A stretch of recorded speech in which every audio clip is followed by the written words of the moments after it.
siya kanyang gaway walang hanggan. Sabihin ng sambayanan ng Israel,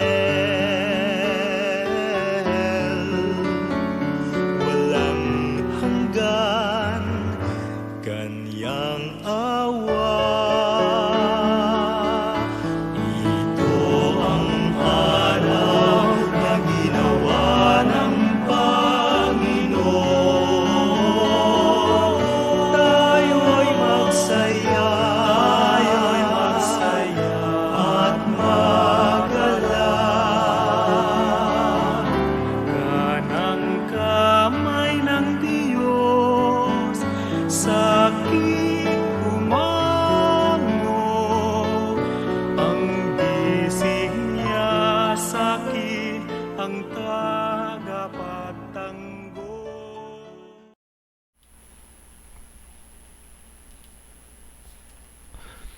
Good morning, my dear brothers and sisters.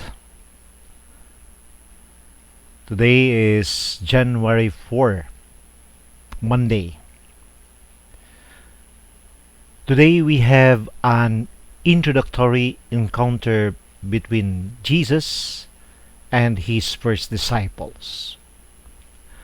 The context is somewhat different from that in the other Gospels. It is a very meaningful passage. Brothers and sisters, the Gospel today opens again with the words, the next day. In other words, today we are beginning a new chapter, a new year, a new start. Likewise, in the life of Jesus, we say that at this moment we are not anymore following the baby Jesus, but the adult Jesus, as if today he now starts his missionary work of salvation. And we have seen John the Baptist with his two disciples, or with his disciples. Then Jesus walked by, and suddenly John said to his disciples, "Look, the Lamb of God." Are we aware of that? And how do we respond as he passed by? Therefore, John says, "Look, the Lamb of God." Again, we remember the mission of John, preparing the coming of Jesus. And here is again another moment where we see John giving way to Jesus. And on the part of the disciples of John, I would imagine that his disciples had already heard what John had said about the Lamb of God, and so they began walking after Jesus. But take note, they are not yet disciples, but more moved by a kind of curiosity about Jesus.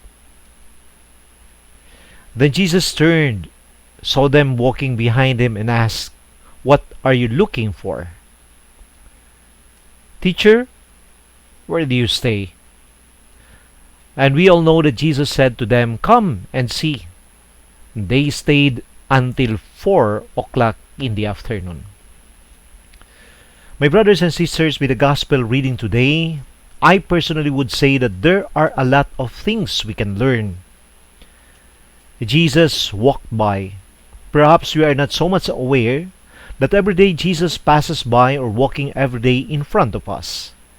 The question is, are we aware that every day the Lord passes in front of us, and at the same time aware that He is calling our attention to be recognized by us?